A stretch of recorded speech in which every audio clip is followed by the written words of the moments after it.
Hi there, it's Jeff. Well, finally I've got round to making my mini router table. I've been wanting to do this for ages and finally it's here. So I've made my router table to suit both my laminate trimmer and my big 2.5 horsepower plunge router underneath with this base plate that can be removed from the top. It's got a built-in dust port at the back, a safety guard, adjustable fence with T-tracks, and the whole thing can be pulled apart very easily using removable threads. So why don't you join me on this video and watch how I made this step by step to hopefully inspire you to make one yourself.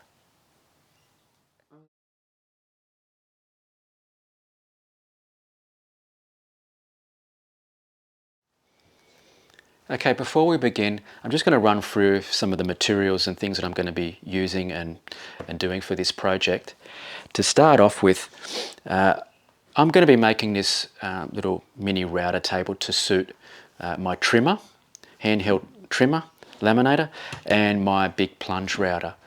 So I'm going to be first making a base that's going to accommodate both these machines. Now it doesn't matter what brand that you have at home for your trimmer or your router. It's just going to be a matter of making your base to suit the mounting holes for those machines. Now, for example, your trimmers, they usually come with a couple of base plates. Mine came with 2, and you can use these as templates, especially for the mounting holes that screw into your the base of your trimmer. So I've made my own bases over the years. I just had an MDF or Perspex ones, and it's just a matter of using the original templates, these base plates, sorry, that come with the machine. Use them as templates for the mounting holes into your base plate. Now the base plate that I'm going to be making for this is going to be just used out of a chopping board, would you believe? I just bought this plastic chopping board. It's pretty tough plastic. It's around about 3/8 thick, something like that,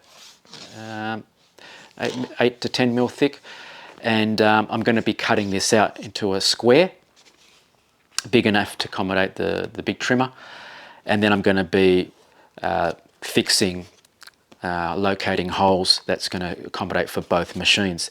The only thing you do have to you may need to sort of modify or get hold of is some longer threads to accommodate the thickness of your base plate or your chopping board, whatever material that plastic you're going to be using.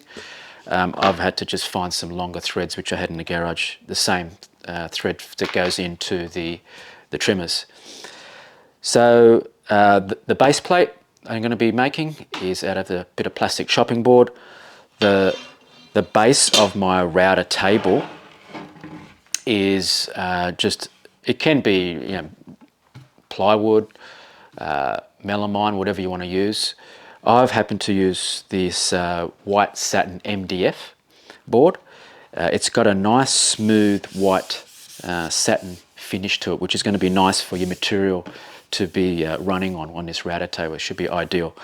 And I've just edged it in some black PVC edging just to seal it. And then I'm going to be also in this base of the router table, I'm going to be cutting some slots to accommodate for some T-track. Now this is just some generic T-track. It's 1200 long, 4 foot, whatever. And I'm going to be cutting this to suit this base, and this is going to be to fix my fence on this router table later on, which you'll see. So I'm going to get all that ready first, do a bit of machining and fitting with these things off. Then we'll make we'll be making the fence for it later on. So we've got our materials and things here ready, so let's get to it.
Okay, what I'm going to do with the trimmer base is just center it as best I can and then mark the mounting holes.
Okay, for this next process, I'm just going to work out how long I need to make my tracks, and I'm going to be routering these in.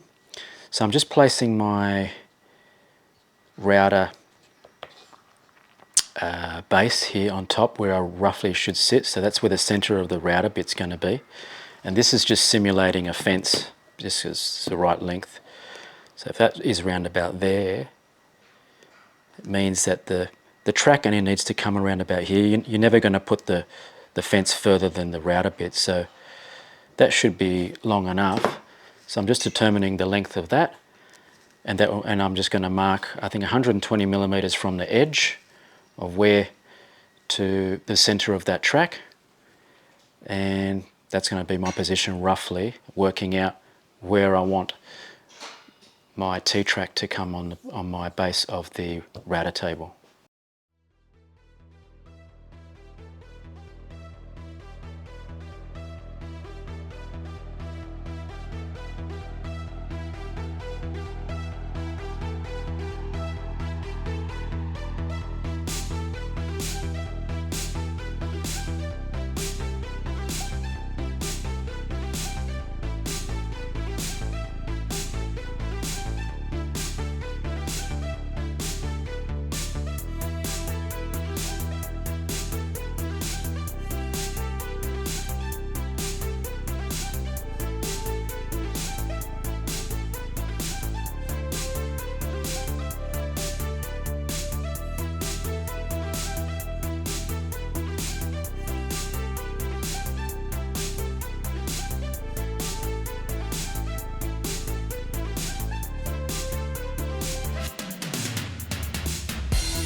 Okay, I just thought I'd stop for a second just to show you where we're up to and what we're going to be doing next.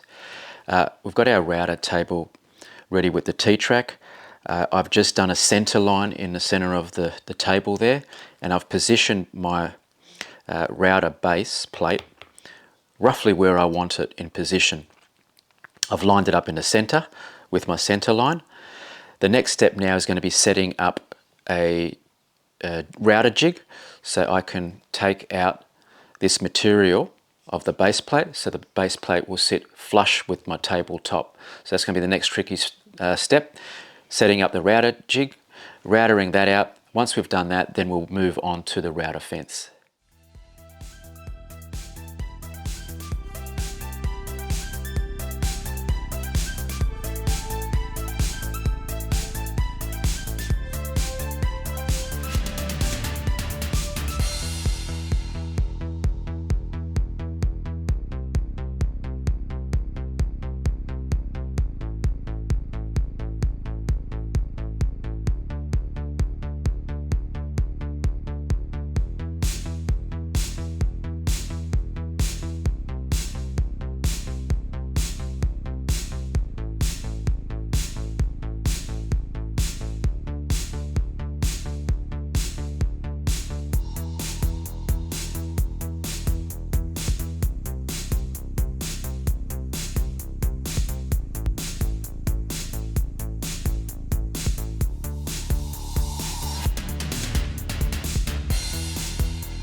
Okay, as you can see, we've just finished doing the rebate into my router base.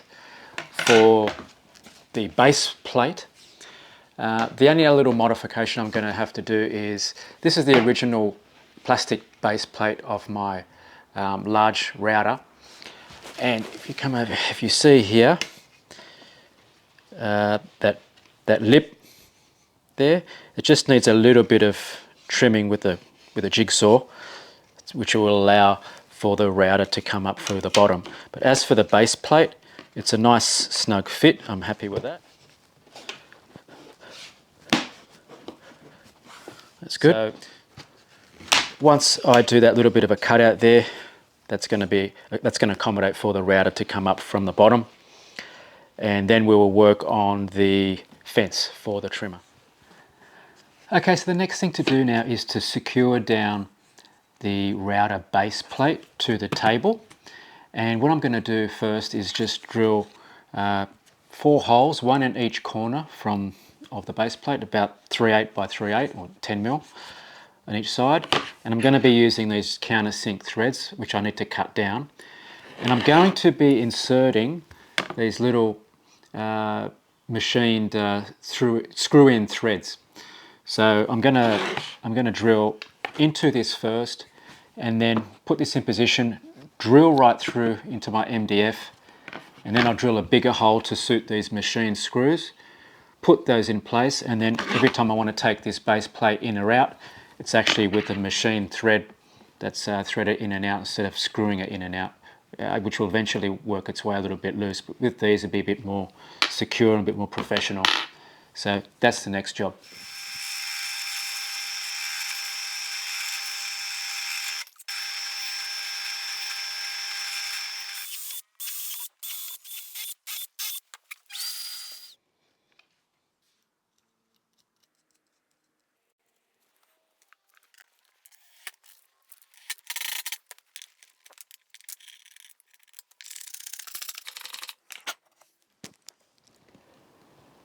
Okay, with the next stage now, we're up to the fence, and I've just prepared a couple of pieces in the same material, some MDF satin, and I've just edged it all round. That's going to be my fence that will go like that, and I've just got another piece that's going on the back of it at 90 degrees. So that will be in that sort of configuration there. I've just marked the center of each of them and put a little mark at where I'm going to be drilling for a Forstner bit, and that's going to be just coming up just enough so you're just going to have like a round hole there, and I'll clean that up, straighten it up so you've got like a dust port there, and I'll make a little box on the back of it later. So just using a Forstner bit around about a 40mm should do. This my fence as well, when it does sit like that, so you're going to have on the back as well, I'm going to make a hole on the back on this piece here, so when we make our box, that's going to collect the dust. And I'm going to be using a bit of leftover T-track. Now this is optional. I'm going to router that in there again, in that position, just up the top. And this T-track on the top there has a few advantages. One, you can actually put some stop blocks if you want to in the future when you're doing some trimming and you want it to stop at a certain spot. That's probably the main advantage with that T-track.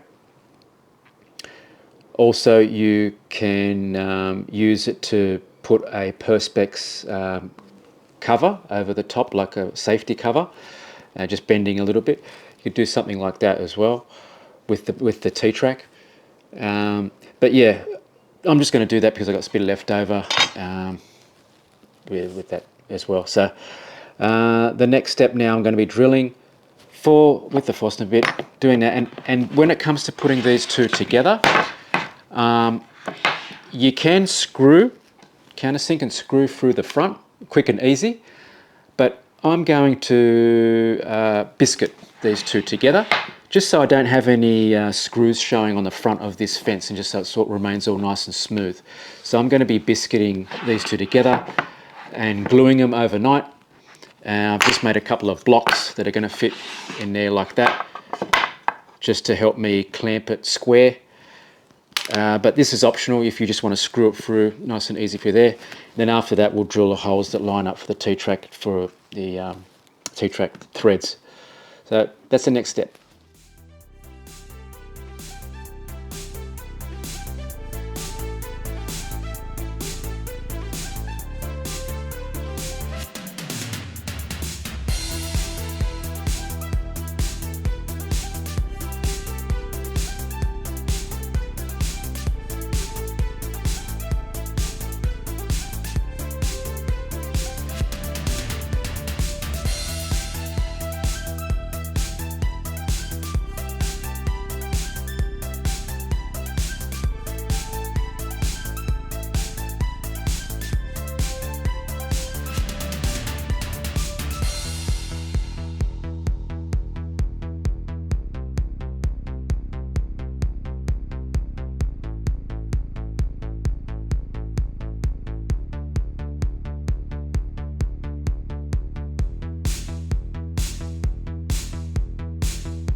Okay, I've pre-prepared a block that's mitered and will fit at the back like that.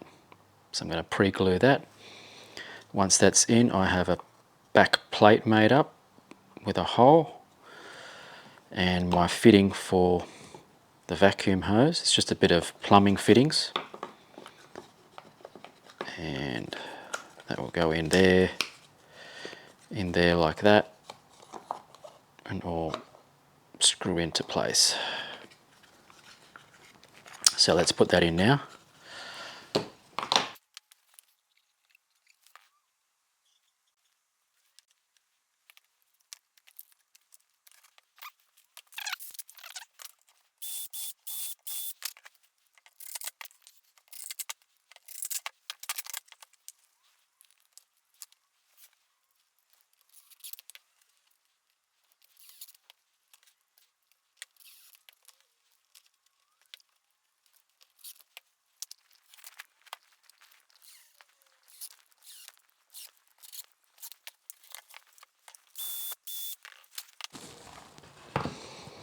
So before I've put the T-track in, it's a good little spot here to put some screws through.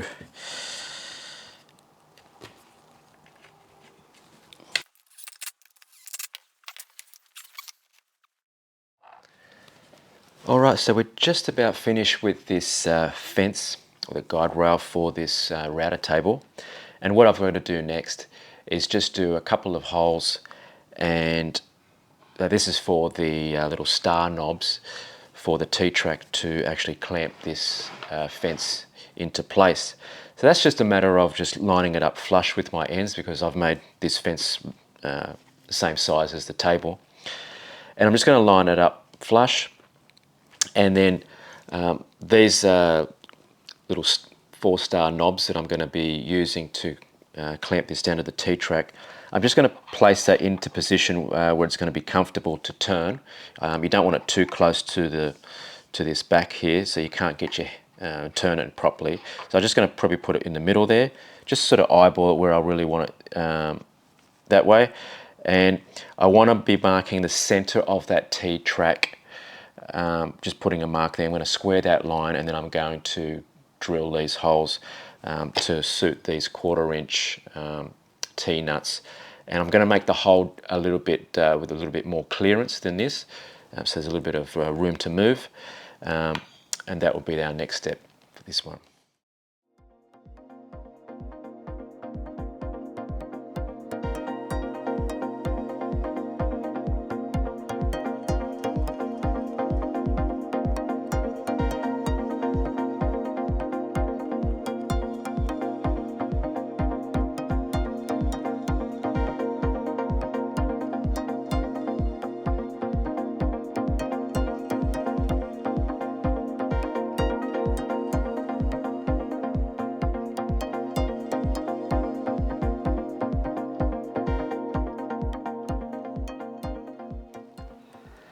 Alright, just thought I'd just stop and just show you what I'm up to next. Basically, we're going to be up to making the stand next, and I'm just going to be using the same material. And I've prepared all my pieces or components I'm going to use for the stand, and it's basically going to be just a couple of sides, a landing feet, and they're going to be wide enough so you can put a clamp on, a couple of braces, and it's just going to be put together using a few screws. Now, I don't have the luxury of leaving this all built and just hanging around. I'm going to be like unscrewing it and putting it aside and putting it back together basically when I do need it, because I am short of space in my small workshop. And you might be the same, but yeah, basically I'm going to be pulling it apart and putting it back together when I actually need it. So keeping that in mind, in sections where I am going to be screwing this together, you could actually use those set screws, the inserts that you can use, so you can actually use a thread and it'd be easier to sort of come in and out. I was thinking about doing that, and I may do that, but we'll see how it goes putting some of this together shortly. Now, I've got, this is the base here, and I've actually got my large plunge router sitting in there. And basically for the sides, you know, of this stand, you basically got to make sure that this is able to sit off your bench, if you can see that. And so that's that. For example, this is the side, it's here, and I'll just show you roughly how this is going to go. Again, like I said, I made these pieces, I've edged them all so it matches. So I've got these are going to be what we call my feet. These will be the sides, they'll be in the middle, something like that. I've made 2 rails to support the bottom there, front and back. The wider one is on the back, but basically it'll go in there like that.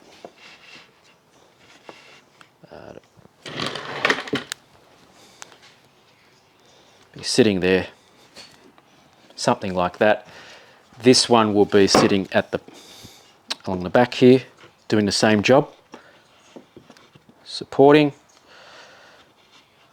And then I've made 2, I guess you can call them cleats, something like that, where these will get, I'm going to use some pocket hole screws for this through here. Oh no, actually through the top, so you won't see them underneath. So they will come here like that, and then I will have a couple of holes here that will screw up into my router table, or threads probably. I'll probably use threads for that. So they will go in that configuration. So there isn't a lot of parts to this to make it easier for us to pull apart and put back together. And that's the beauty of it. And like I said, these feet here will have enough sort of area here for us to put a clamp on. So let's get to this next step of building the table, and then we can give it a bit of a try out and see how it works.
Okay, I've just finished screwing up my base frame for the router.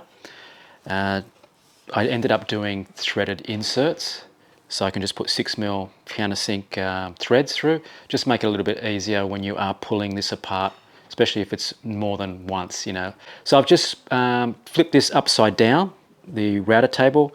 This is the front of the router table, so I've positioned these sides flush with the front. Just get it right nice into position. I'll clamp it and then I'll pre-drill the 2 holes on each side. So it marks the router, the underside of the router table. And then I'm going to put another set of screw-in inserts, threads, and then screw it down using some 6mm threads again, and it's ready to go.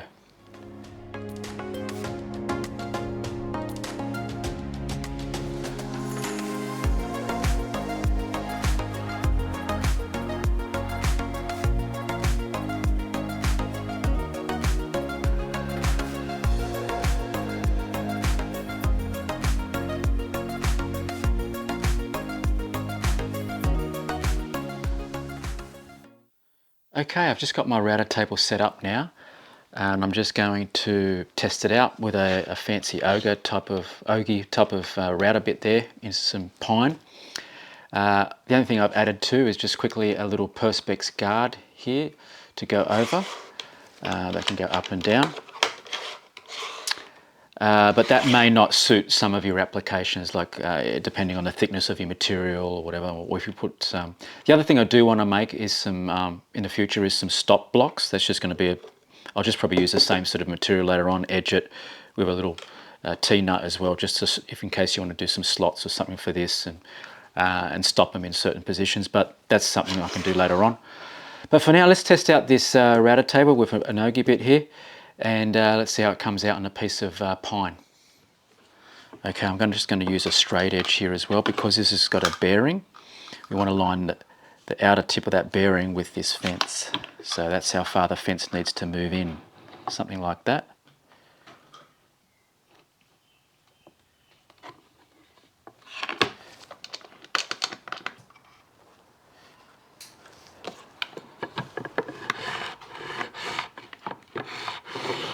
That should be turning on the bearing.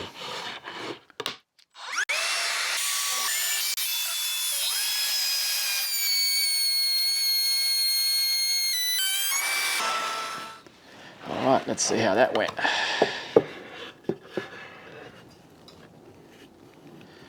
There you go. And keeping in mind now, this was using the laminate trimmer, the small hand laminate trimmer underneath. Anything with a big profile router cutting, probably going to be best for the 2.5 horsepower big plunge router. So we'll try that as well. We'll do some test runs in that, but pretty nice, consistent, even run. Overall happy with that. Let's try some other router bits with it as well. Okay, here we are now in take 2.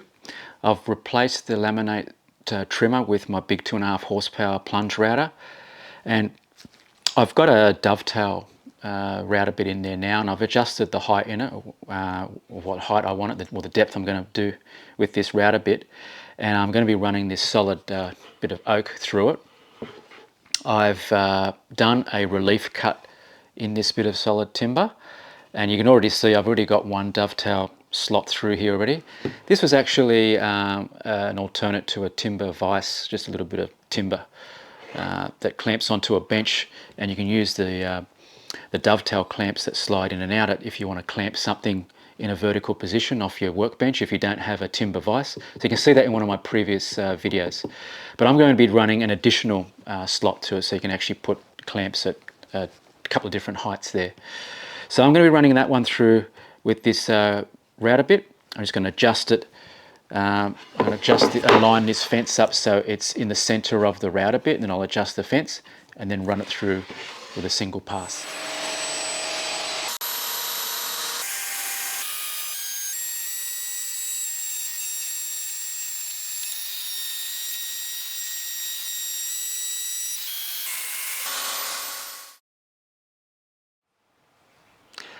Well, there you go, there's the finished product.